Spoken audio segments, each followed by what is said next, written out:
porque Dios es el Rey de toda la tierra. Cantad con inteligencia. Reinó Dios sobre las naciones y se sentó Dios sobre su santo trono. Amén. Ahí vamos a dejar la lectura. Puede tomar sus asientos, hermanos.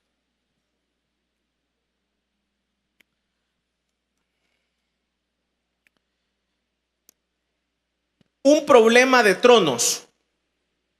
Un problema de tronos.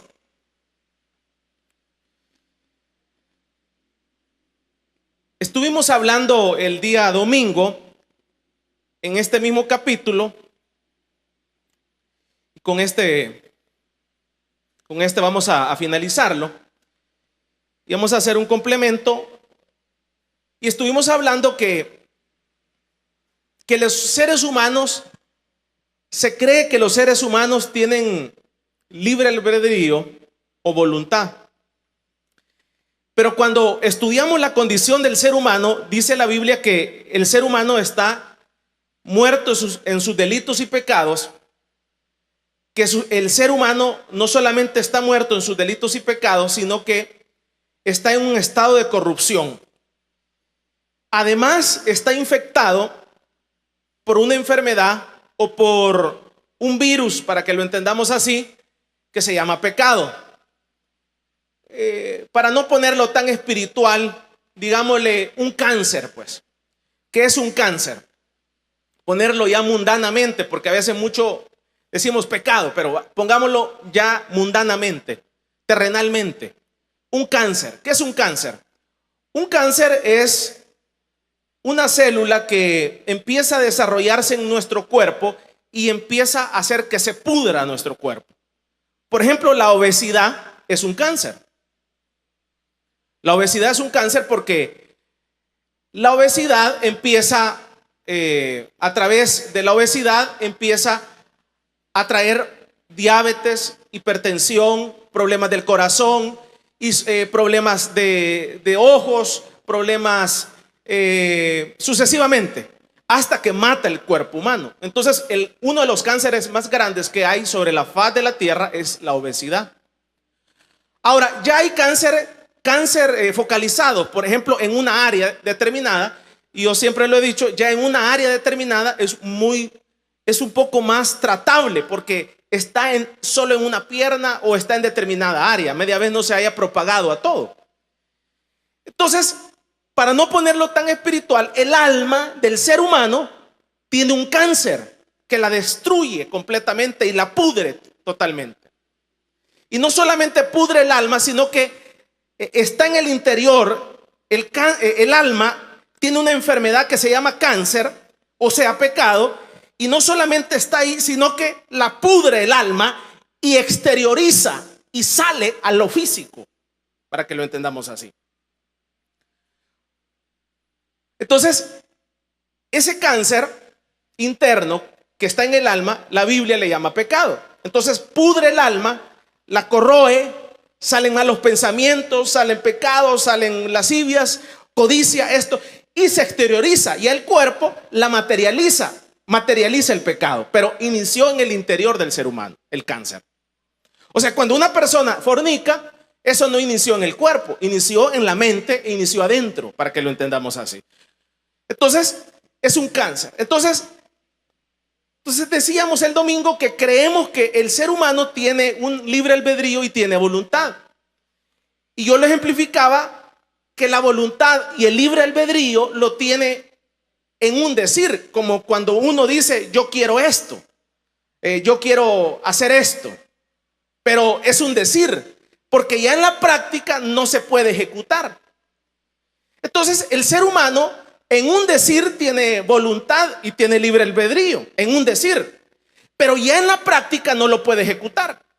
Y yo les decía a los hermanos que una de las pruebas de que nuestra voluntad está quebrantada es que a los seres humanos nos ponen un plato de verdura y nos ponen algo frito y los seres humanos escogemos lo frito. ¿Por qué cree usted eso? Sencillamente porque a pesar de que sabemos que las verduras nos nutren, que las verduras son vitaminas, a pesar de que las verduras son medicina, funcionarían como medicina para nuestro cuerpo, pero las despreciamos y decimos, queremos lo frito, queremos el mal.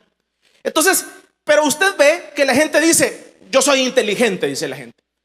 Dice la gente, yo soy inteligente, yo puedo tomar mis decisiones. Pero usted ve que en sencillas cosas como la comida no podemos tomar nuestras propias decisiones. Decíamos que, por ejemplo, nos detectan una enfermedad incurable como la diabetes o alguna otra enfermedad irreversible. Y nos dice el doctor, mire, usted tiene que dejar de comer azúcar. Pero usted ve que nuestra voluntad es tan fuerte que a pesar de que el doctor nos dice, mire, tiene que dejar el azúcar, nosotros no podemos dejarla. Sabiendo que mi abuela, sabiendo que mi bisabuela le cortaron el pie, sabiendo que ya me cortaron un dedo. Es tan triste esta situación que usted ve gente enferma ya por diabetes, por diferentes enfermedades, y le dice, y usted lo ve tomándose una Coca-Cola, y usted dice, o este está loco, o este está enfermo, o este, ¿qué le pasa? Pero no es que le pasa, sino que es un problema interno, es una enfermedad espiritual que los seres humanos en un decir, como le digo, decimos tenemos voluntad, tenemos libre albedrío, pero somos tan torpes, el ser humano es tan torpe que no puede elegir ni qué comer, pues. Ni qué comer puede elegir. Les ponía otro ejemplo emocional en el caso de la familia. Usted ve muchos padres de familia, tienen sus hijos, tienen su esposa, tienen ya sus hijos grandes, esto, otro. Y ese padre de familia o esa madre de familia, sabiendo que esa relación debajo de la mesa va a causar una herida irreparable en mi esposa o en mi esposo, la llevamos a cabo, se lleva a cabo. Entonces usted dice, este no entiende y no logra comprender que esto va a hacer que lo deje la mujer, que esto va a hacer que lo deje el hombre, que esto va a causarle un gran daño a los hijos, le va a causar un gran atrofio a los hijos emocional, espiritual y físicamente. Pero usted ve, usted ve lo que más abunda en nuestro país son moteles. Entonces, ¿qué le quiero decir con todo eso? Entonces ahí usted puede ver que en un decir tenemos voluntad y tenemos libre albedrío, pero ya en la práctica, ya al quererlo ejecutar no podemos, no se puede, el ser humano no puede. Entonces decíamos que para eso es importante entregarles las llaves del corazón al Señor.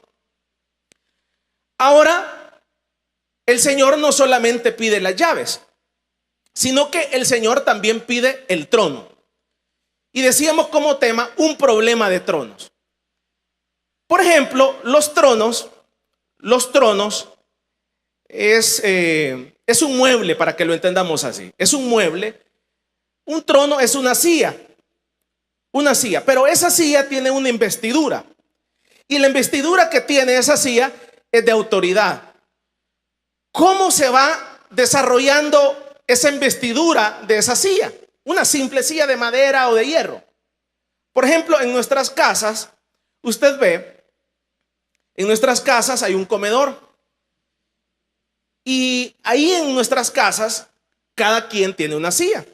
La silla del padre, la silla de la madre, la silla del hijo, la silla del visitante, esto y esto, otro.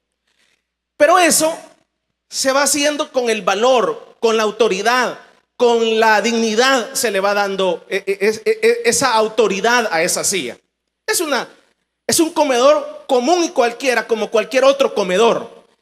Y es una silla, puede ser una silla hasta comejenada, pero en esa silla se sienta el padre a comer. Entonces, cuando uno llega a una casa, debe de ser muy prudente y esperar. Por eso dice la Biblia, hay que esperar que todos se sienten a la mesa, porque muchas veces uno se puede sentar en la silla equivocada y en el trono equivocado, y eso de entrada va a caer mal. Entonces, ahora, el problema es que muchos creen, ahora, cuando la persona se sienta en esa silla, el padre de familia se sienta en esa silla, que desarrolla en esa silla. En esa silla el padre desarrolla actos oficiales. Por ejemplo, en esa silla, el papá en el comedor desarrolla actos oficiales. Ahí se sienta con su familia y con sus hijos y con sus esposas y dice: mira, quiero que mañana hagas tal cosa. En la mañana te me levantás y vas a ir a comprar al supermercado o al mercado tal cosa. Actos oficiales. En esa silla, el padre de familia recibe también. Cuando vienen las visitas a la casa, él se sienta y recibe a las visitas en esa silla. Pero no solamente en eso, sino que en esa silla también el padre de familia emite sentencias. Y en esa silla también, que recibió al vecino, que recibió a mi amigo, que recibió al tío, que recibió al familiar, en esa misma silla el padre de familia dice: a partir de mañana estás castigado. Hay una sentencia en la casa. Entonces el mismo mueble, vea, sirve para múltiples facetas. El mismo mueble. Entonces, pero es en ese mueble que se ejerce, el padre de familia se sienta y ejerce la autoridad, ejerce el dominio. Entonces ahora el detalle está de que muchos confunden y piensan que el poder del padre de familia es el mueble. Muchos confunden y piensan que el poder y la investidura y la autoridad que tiene el padre de familia es producto de la silla en que está sentado. Por ejemplo, muchos dicen: es que es la silla en la que está sentada. Mire la silla que tiene un enchape de oro. La silla que tiene un enchape de madera de cedro, no se pudre. Mire, esa silla en donde está sentado mi papá o mi mamá o determinada autoridad es una silla que está revestida de oro completo, no se pudre, dice usted. Entonces mucha gente se queda viendo la silla pensando que el trono es la clave de la situación, es la clave de la autoridad. Y eso es cuestión de tiempo para darse cuenta de que no es el trono, no es el trono la clave de la autoridad, sino que son otros factores. Pero como le menciono, el trono está ahí, está en nuestros hogares, está en la iglesia, está en la eternidad con Dios, está en los diferentes escenarios en donde nosotros nos movemos, está en su trabajo. Ahí en la empresa donde usted trabaja, el jefe tiene un trono, tiene una oficina probablemente, o probablemente no tiene una oficina, simplemente no tiene oficina, pero él es el jefe, ese es el dueño. Y es ahí en donde quiero aclarar, mucha gente se da en la boca. Y por eso es que el gran error de muchas personas y empleados es que creen que porque ellos son buenos vendedores, creen que pueden hacerle la competencia al jefe o al dueño de la empresa. Y entonces muchos de ellos se dan en la boca porque van a poner sus empresas y la ponen con el objetivo de una envidia y de querer llegar a tener lo que el otro tiene, porque ese otro tiene tales cosas. Y yo siempre lo he ejemplificado. Por ejemplo, aquí en El Salvador, usted ve que hay 50,000 pupuserías. Es algo anormal. Por ejemplo, usted va en Estados Unidos, usted no ve eso. Pero yo les decía, ¿cuántas de esas pupuserías se pusieron en base a la envidia? Porque yo le vi que el otro compró una casa y hizo una remodelación de la segunda planta, entonces yo voy a poner una pupusería también. Entonces es cuestión de tiempo para darse cuenta de que eso no es real.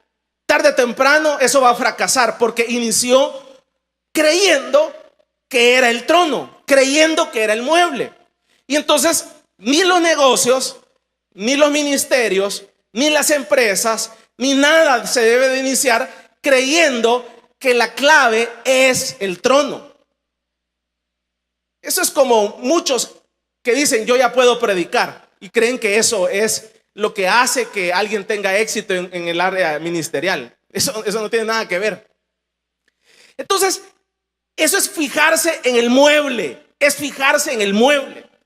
Entonces, pero el mueble representa, como le digo, es donde se siente el padre, da las sentencias, da los actos oficiales, recibe los embajadores, recibe las visitas y está sucesivamente en el mueble ejerciendo su cargo de padre de familia.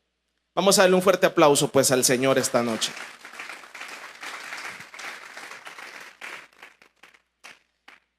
Entonces el problema se viene dando, por eso decíamos como tema, un problema de tronos.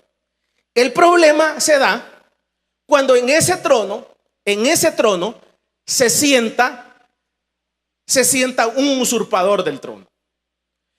El problema se da cuando dentro de las personas que están gobernadas por ese rey, por ese monarca, creen o suponen que porque ejercen determinado cargo, ellos pueden también sentarse en el trono. Y esto lo vemos en el caso en la Biblia. Esto es un ejemplo bíblico, un caso espiritual.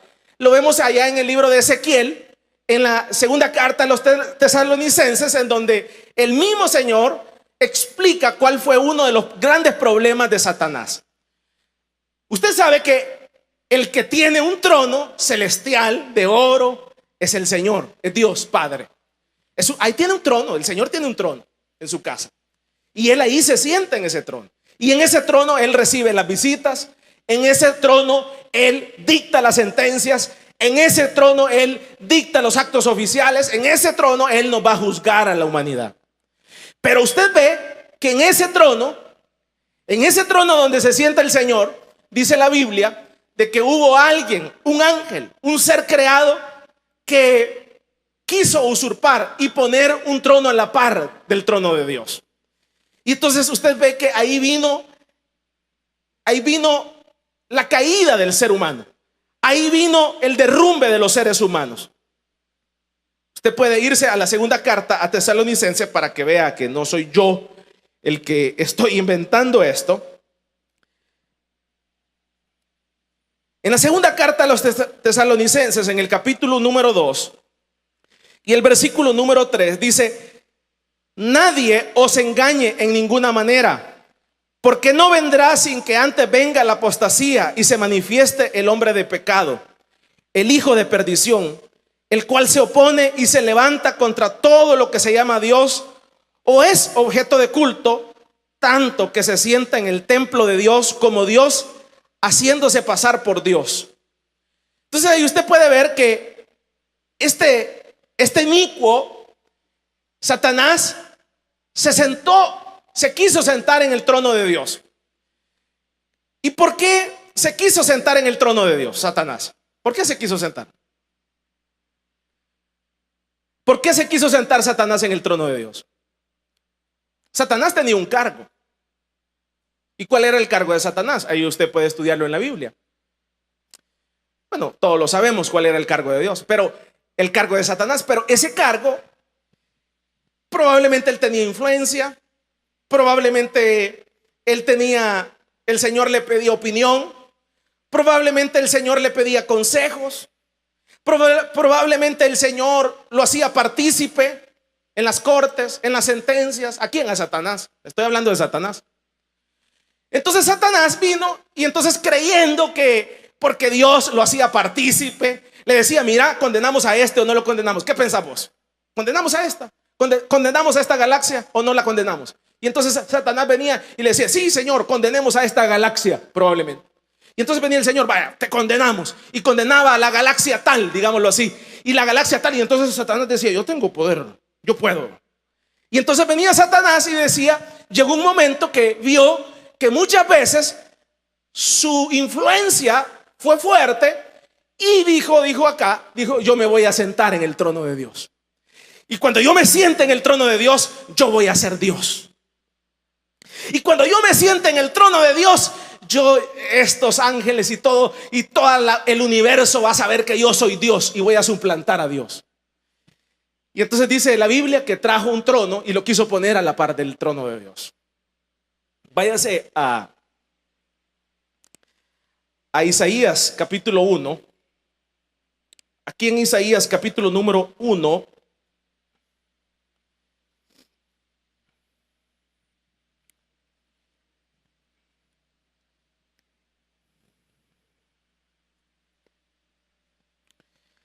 Acá en Isaías capítulo número 14, podemos apreciar también. Y en el versículo número 12 dice: como caíste, dice del versículo número 11, descendió al Seol tu soberbia y el sonido de tus arpas. Gusanos serán tu cama y gusanos te cubrirán. ¿Cómo caíste del cielo, oh lucero, hijo de la mañana? Cortado fuiste por tierra, tú que debilitabas a las naciones. Tú que decías en tu corazón: subiré al cielo, en lo alto, junto a las estrellas de Dios, levantaré mi trono, y en el monte del testimonio me sentaré, a los lados del norte, sobre las alturas de las nubes subiré, y seré semejante al Altísimo. Entonces aquí usted puede apreciar cómo Satanás quiso levantarse delante del Señor. Ahora, por eso le digo, Satanás tenía un cargo importante en el cielo. Y Satanás no solamente tenía un cargo importante, sino que además de su cargo importante, tenía opinión. Y por eso le digo, probablemente Satanás dio la orden para condenar algunas naciones, algunos universos. ¿Y cómo se siente uno cuando uno da un consejo? ¿Cómo se siente usted cuando usted da un consejo? Mire en su casa, mire, se debería de hacer esto en mi casa, y se cumple ese consejo. ¿Cómo se siente usted? Mire, el hijo dice: yo quiero que la casa la pintemos de rojo. Y de repente el papá va a la ferretería, agarra y trae pintura roja y la casa es pintada de rojo. ¿Cómo se siente el hijo? ¿Cómo se siente el hijo cuando él dijo que la casa se pinte de rojo y de repente la casa está pintada de rojo? ¿Cómo se siente uno? ¿Cómo se ha sentido usted alguna ocasión? Usted se siente importante. Usted se siente que su opinión vale. Usted se siente que tiene influencia en su casa. Entonces así era Satanás. Satanás había sugerido varias veces muchas cosas y se habían cumplido. Pero el problema es que en ese cargo se le subió el orgullo. Se le subió el orgullo y llegó a pensar que podía sentarse a la par de Dios. Y no se dio cuenta que era un ser creado. Y entonces usted ve que viene la caída de él.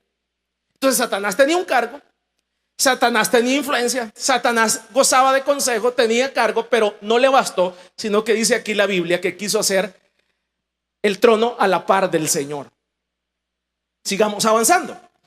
Entonces los tronos, como le menciono, entonces usted ve que llegó y quiso sentarse. Y entonces no recuerdo si se sentó o no se sentó en el trono de Dios y fue derrumbado a la tierra.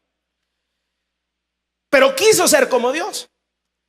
Pero cuando cayó acá a la tierra, Satanás viene y dice: le voy a meter a los seres humanos. Ahí en el capítulo 3 del libro de Génesis, así como yo quise ser Dios. Y entonces le va a vender la misma idea a Eva. Y le va a decir a Eva lo mismo que él quiso hacer allá en la eternidad. ¿Y qué es lo que le va a decir a Eva? Mira, ya ves que Dios no quiere que seas Dios. Y entonces si vos comes de este árbol, si vos logras comer de este árbol, vas a ser Dios. Y la mujer comió. El mismo ofrecimiento que le hace, que él no pudo hacer allá, se lo hace a Eva. Y Eva sí comió y nos trajo la desgracia a nosotros. ¿Por qué nos trajo la desgracia? Porque en nosotros hay una voluntad que nosotros no podemos manejarla. Y aquí caigo a lo principio que le decía. Le están diciendo que usted se va a morir de diabetes. Ya le dijeron que tiene diabetes. Ya le dijeron que le van a amputar el pie. Y sigue tomando gaseosa. Y sigue comiendo azúcar. Y sigue comiendo grasa. Entonces, ¿qué piensa usted que pasa? ¿Qué piensa explíqueme qué es eso? Está viendo que su mujer lo está dejando y usted sigue en el adulterio. Está viendo que su esposo lo está dejando y usted sigue en la condición. ¿Qué sucede? ¿Será que usted es torpe? No, no es que es torpe, sino que usted sabe lo que está haciendo. Uno mismo sabe lo que está haciendo. Uno mismo está consciente que ese azúcar nos está matando. Uno mismo está consciente que la mala alimentación nos está matando. Uno mismo está consciente que ese pecado nos está matando. Pero ¿por qué no lo comemos? Porque hay en nuestro interior una voluntad que no la podemos manejar. No se puede manejar. Yo lo ejemplificaba. El domingo es como que a usted le depositen. Dicen, hay un reportaje de Dolce TV en donde han ganado, entrevistan a todos los que han ganado loterías de 100 millones de dólares. Y resulta que en su mayoría, en un 90%, todos están más pobres que cuando se las ganaron. Y los entrevistan ahí. No le estoy hablando de una lotería de 1 millón de dólares, le estoy hablando de loterías de 100 millones de dólares. Y entonces ahí los entrevistados dicen que cuando se la ganaron, entró un espíritu en ellos que no pudieron manejarlo. Entró un espíritu en ellos, se loquearon, empezaron a comprar Ferraris, Lamborghinis, empezaron a comprar yates, a cambiar casa, a regalar, a gritar, a hacer esto, hasta que se les acabaron los 100 millones y volvieron al mismo estado en que estaban antes, y ahora están peor que antes. Vamos a darle un fuerte aplauso pues al Espíritu Santo.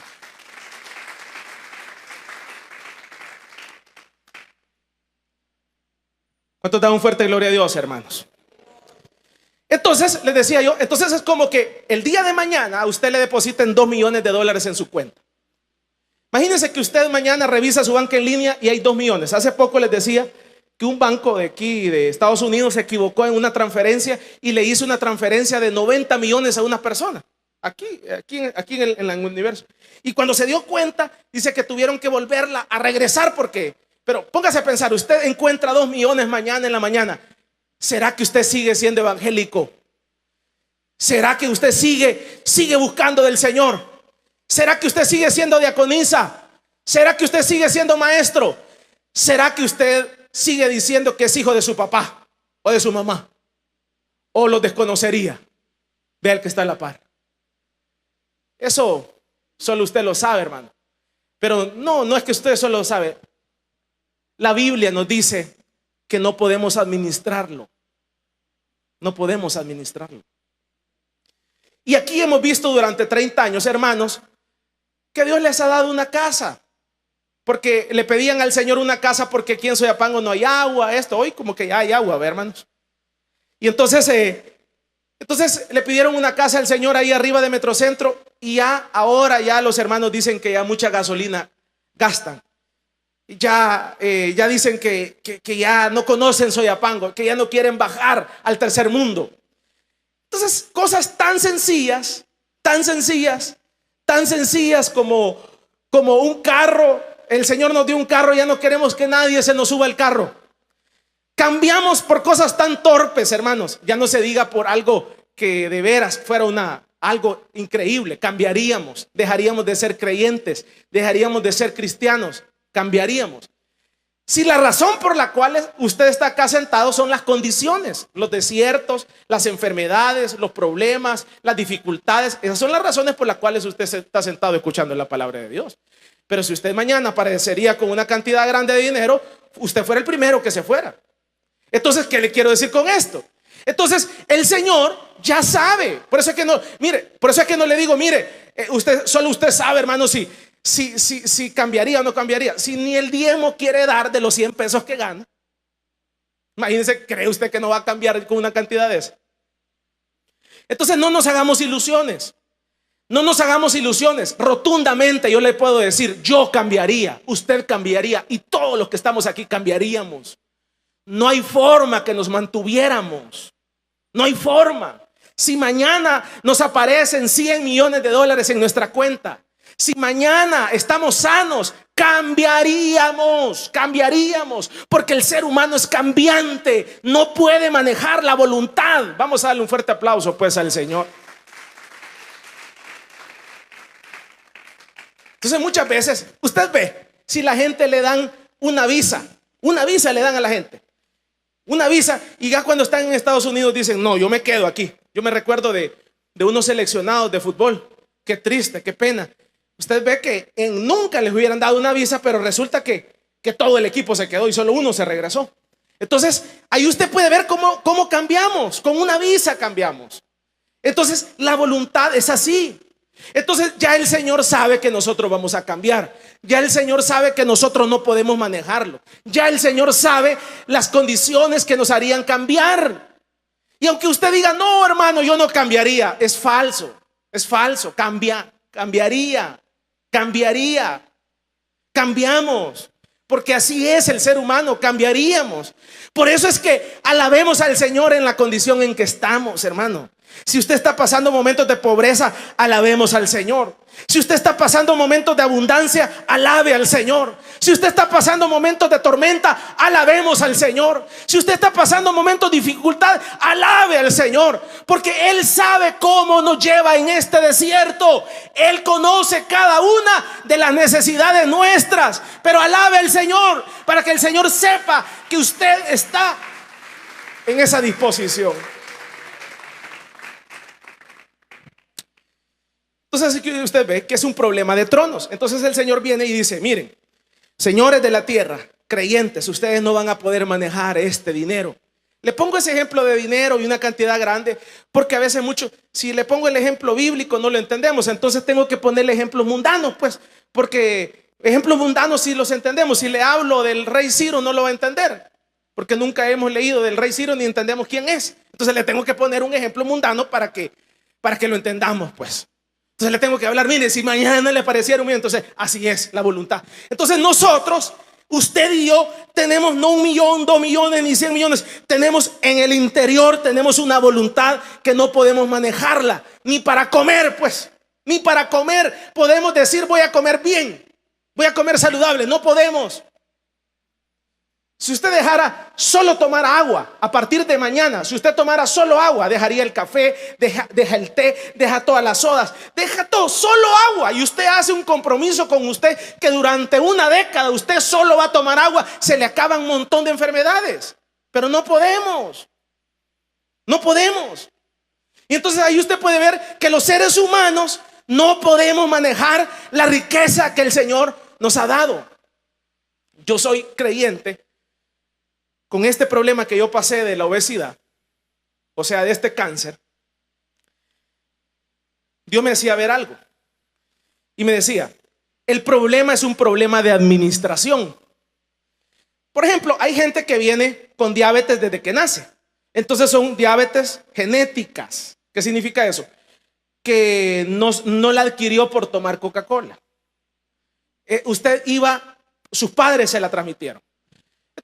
Entonces usted viene con una enfermedad como los niños que nacen con SIDA. Ya sus padres se lo transmiten. Entonces usted nace con esas dolencias. Pero si su enfermedad no es genética, pues usted no venía de una descendencia de sus padres. Entonces el Señor me decía: es un problema de administración. Entonces la gente no puede manejar la vida. No podemos manejar la vida. Y entonces el Señor me dice: mira, cuando vos naciste delgado. Pero mira en qué momento te engordaste, en qué momento llegaste a esa condición de muerte, en qué momento te suicidaste. ¿Y cuál fue el problema? O sea, no pudiste administrar la riqueza que yo te di. Yo te hice delgado. Fueron tus decisiones que te llevaron ahí. ¿Y por qué? Porque no podemos administrar. Usted ve las Miss Universos, no pueden administrar, de repente caen en determinados baches. Y entonces cuando uno entiende que la mayoría de problemas que nosotros tenemos son problemas de administración, entonces no podemos ni manejar cosas tan sencillas, pero seguimos insistiendo que nosotros podemos. Uno sigue insistiendo que nosotros podemos, y que nosotros podemos, y que nosotros podemos, y que nosotros podemos, y seguimos insistiendo que nosotros podemos. Y mientras usted sigue insistiendo, se va a seguir dando en la cara que usted puede, y no va a poder. Y nos van a enterrar y no vamos a poder. Y vamos a ir a nuestro funeral y usted va a morir creyendo que pudo, pero nunca pudo. Vamos a darle un fuerte aplauso pues al Señor.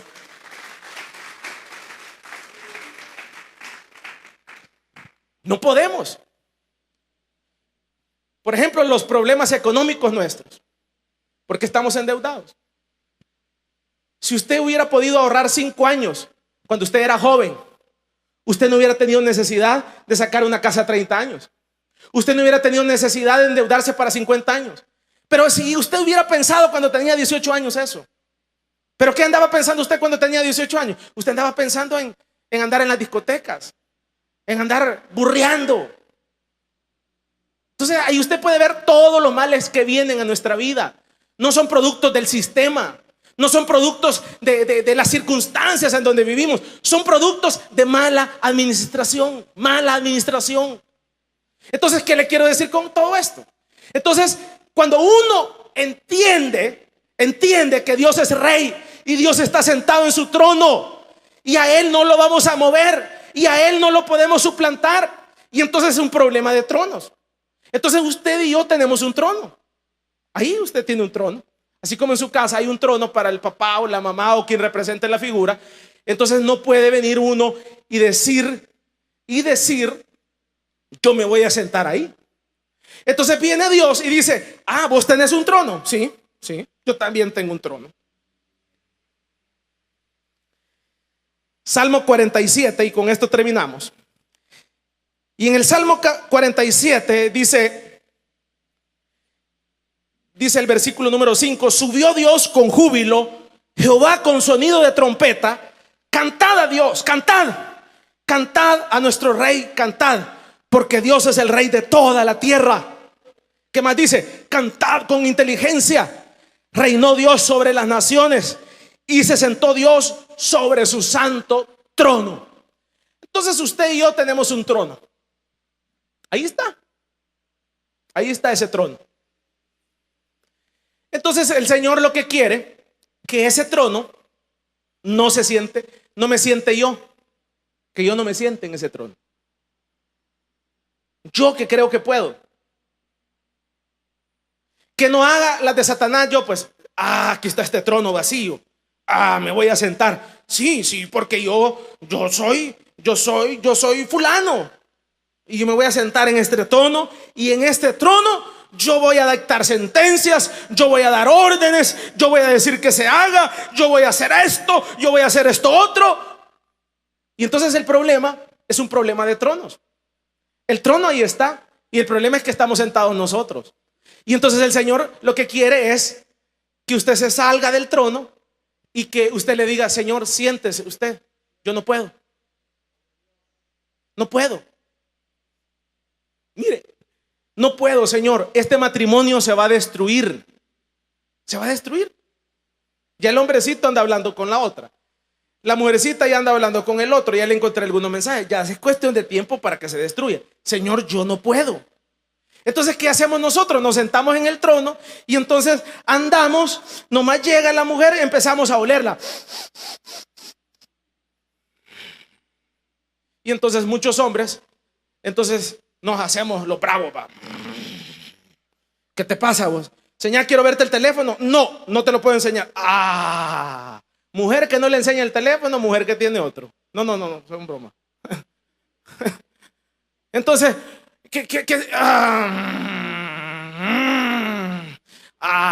y entonces empezamos.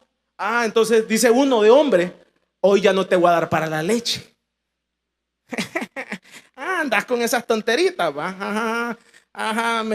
Hoy si te daba 100 pesos, hoy te voy a dar 80. Y si no te veo el celular, te voy a dar 60. Ya vas a ver, y conmigo no vas a jugar. Eso significa estar sentado yo en el trono. Vamos a darle un fuerte aplauso pues al Señor.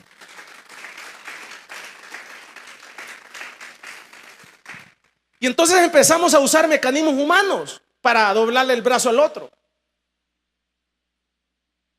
Y eso es contraproducente. Lo que va a ocasionar se va a ir preso. Porque en una cólera que le encuentre un mensaje con el otro que se vio, entonces no todo el mundo lo aguanta y entonces se va a ir preso. Y lo van a condenar y va a ir a hacer uno de sus 10 años. Entonces, ¿qué le quiero decir? Eso es estar sentado yo en el trono.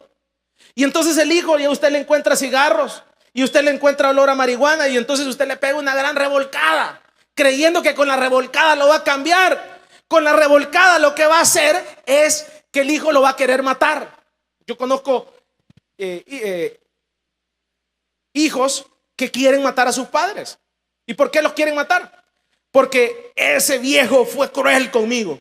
Ese viejo, si yo pudiera salir de la cárcel, lo primero que haría fuera irlo a matar. Eso, que Dios me conceda solo salir un par de minutos para irlo a matar por todo lo malo que fue con mi mamá y conmigo. Eso es estar sentado en el trono. Y cuando uno está sentado en el trono, arruina todo, hermano. Arruina a los hijos, arruina las finanzas, arruina a la mujer, arruina a los hombres, arruina todo, arruina la sociedad, porque los seres humanos no podemos administrar nada, nada, nada. Es el Señor el único que puede.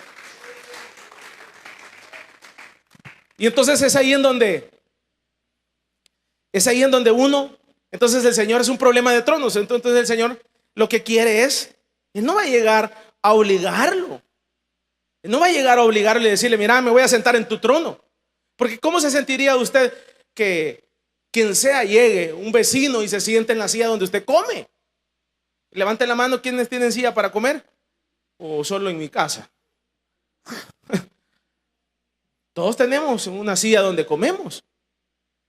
Entonces ese es el punto. El Señor no va a llegar, yo me voy a sentar en tu trono y de aquí voy a empezar a dar órdenes. No, soy yo mismo que tengo que entender que Él es el Rey, que Él merece toda gloria, que Él es sabio, que Él es inteligente, que Él no ha perdido ninguna batalla, que Él puede ayudarme en mi matrimonio, que Él puede ayudarme en esta enfermedad, que Él puede ayudarme en esta condición que estoy pasando, que Él puede ayudarme en este desierto, que Él puede sacarme de esta pobreza en que estoy pasando, que Él puede, que si yo logro que Él se siente en mi trono, mi matrimonio va a cambiar, mis hijos van a cambiar, mi esposa va a cambiar, mi esposo va a cambiar, mi matrimonio va a cambiar, mi sociedad va a cambiar, porque Él está dictando sentencia, Él está gobernando mi casa.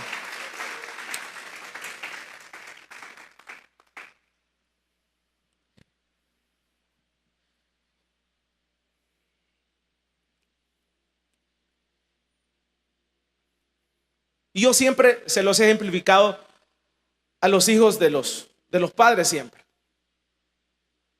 Hay muchos hijos vienen donde mí, hijos suyos muchas veces, y me dicen, mire hermano, yo no aguanto a mi tata, ya no lo aguanto, quisiera matarlo. Y entonces mi recomendación siempre ha sido aclararles esto a las niñas. Mire hermano, ya me quiero ir de mi casa, ya no aguanto mi nana. Entonces uno tiene que ubicar a las personas que este es un reinado. Entonces en este reinado uno tiene que entender que probablemente tenga consejo, tenga opinión, tenga sugerencia, algunas cosas se hagan, otras no se hagan, pero uno tiene que entender quién es el rey, quién es el monarca, quién es Dios. Y entonces muchas veces los hijos empiezan a tener problemas porque sus padres les ponen órdenes y sus padres les dicen, mira, yo no quiero que vengas después de las 8. Y este viejo que se cree, y este baboso que se cree, y que no sé qué, y que no sé cuánto. Y entonces empiezan a hacer pedazos a los papás, pero es porque no les han explicado esto. Mira, vos estás en un gobierno, en el gobierno de tu papá. Tu papá es el presidente, tu mamá es la vicepresidente, para que lo entendas así. Y entonces ahí ellos son los que dictan las normas, las leyes y los órdenes. Si ellos dicen a las 6 es a las 6. Si a vos a partir de los 18 años tu papá tenían un compromiso, digámoslo así, entre comillas, hasta los 18 de ayudarte, de apoyarte. Si a vos, hijito, yo les he recomendado, si a vos no te gusta el gobierno de tu papá, nadie te tiene obligado ahí en la casa. Anda a buscar un apartamento, anda a buscar una casa y te vas. Le das un abrazo a tu papá y le decís, gracias papá por toda la leche que me dio, gracias papá por todo lo que hizo conmigo, y te vas, andate. Y allá en tu casa vos llegas a la hora que querés, haces lo que querés. Si querés hacer fiestas, si querés llevar una discoteca con luces, la haces, allá haces lo que querás. Y si querés la casa un poquito lejos para que tu papá no se dé cuenta cuando estés ahí con las prostitutas y todo lo que querás hacer, que sea algo lejos, en otra colonia, pues, para que entendas. Y entonces vos haces tu gobierno, pones tus reglas, pones tu forma de ver la vida. Ahí ejerces tu ministerio y decís, yo voy a hacer esto, yo voy a hacer esto otro, aquí y allá. Y entonces yo le voy a decir a mis hijos que ellos pueden venir las 24 horas. Ahí haces todo lo que vos querás. Mientras tanto, disfrutá, papá, aquí en la casa, disfrutá. No te compliques. Ahí están las puertas. Entonces cuando uno entra en sí, entra en esa razón, entonces uno entiende que nadie es malo. No es que el papá es malo, que la mamá es mala, sino que cada quien son reinados. Vamos a darle un fuerte aplauso pues al Señor. Y eso les ha ayudado a muchos. Muchos se han ido de la casa y andan ahí fregando. Está bien. Y otros han entendido. Y otros dicen, ay, qué fácil era ahí en mi casa. Solo abría la refri y un montón de comida. Ay, nunca había pagado un recibo de agua, nunca había pagado un recibo de luz. Ya ves, ya ves. Entonces es cuestión de uno de entender los reinados. Entonces cuando uno entiende, no es que tu papá sea malo, es que este viejo me tiene aquí preso. No, hombre, si ya tenés el DUI, puedes irte. Esto se los comunico porque esto fue lo que me sirvió a mí. Yo lo entendí de 12 años. Entonces mi papá me decía, mira, tenés que hacer tal cosa. Y yo entiendo los reinados, pues. O sea, yo entiendo. No es que me va a tirar aplausos. Yo entiendo sobre qué estoy parado. Entonces uno tiene que entender los reinados. Entonces nunca me compliqué. Me decían a las 8, 10 minutos antes. Y entonces me decían, mira, no vas a salir el sábado. Y mire, pero ya me comprometí. A veces cedí, a veces no. Sencillo, pero la cosa es cuando uno lo entiende, le da el trono a Dios. Y uno le dice, Señor, yo no puedo. Señor, yo no puedo. Mira, estoy quebrado, Señor. Tengo 10 años patinando en el mismo lugar, Señor. Ayúdame. Y entonces, Señor, pero no solo ayúdame, sino que vení y sentate en mi trono, Señor.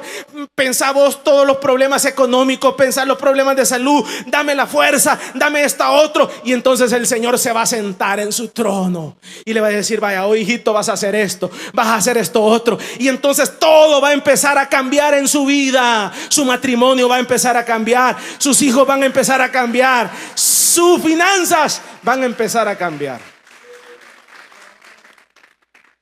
Es un problema de tronos. Entonces mientras nosotros estemos sentados ahí